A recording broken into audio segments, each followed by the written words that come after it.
Hi, Ivan. May I ask which group are you in for Dr. Peter's tutorial discussion? Hi, Jasmine. I'm in group 2. How about you? Oh, me too. We are in the same group. By the way, may I ask what is the topic that Dr. Peter assigned us to do? We have to discuss about our local dialect and languages that we use in our daily life. Oh, what an interesting topic. May I ask what dialect you usually use? I usually use Hakka dialect when I'm talking with my grandparents at home. How about you?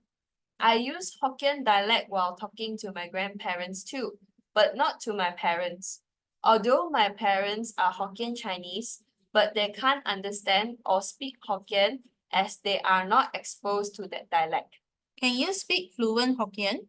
I can only speak limited and basic Hokkien as the people around me can't really speak Hokkien.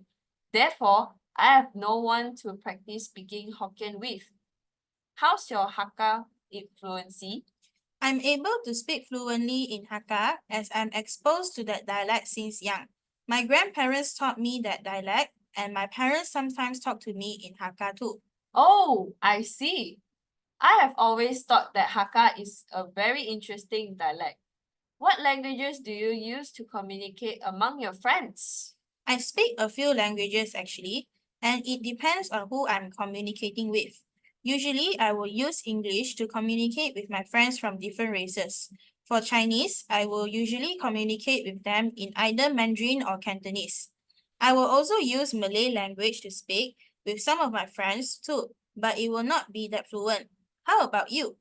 Similar with you. I study in both Mandarin and English school, so it depends on the occasion. If I'm speaking with my Chinese school friends, I will speak Mandarin with them.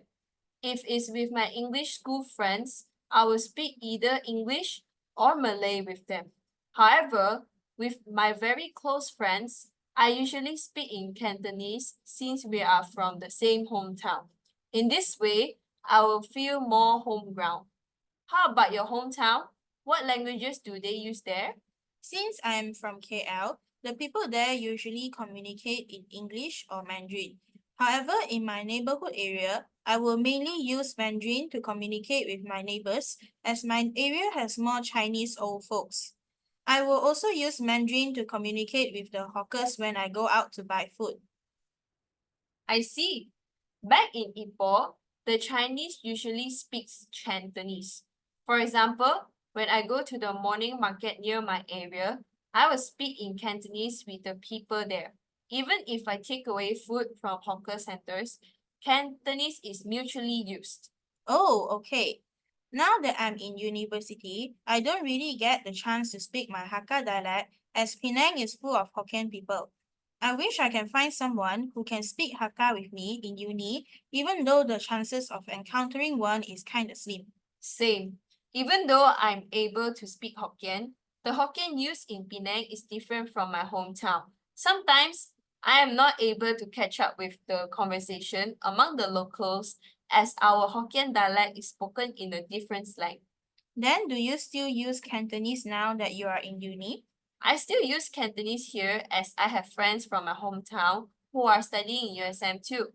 Other than that, I will often use English and Malay language in formal settings. For me, I will mainly use English for both formal and informal settings here in uni, as that language is my most comfortable language to use.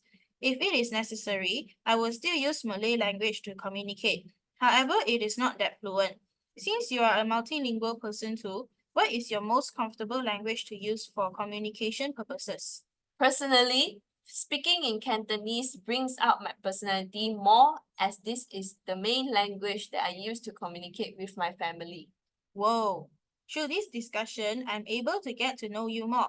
I hope you don't mind teaching me some Cantonese and Hokkien phrases one day.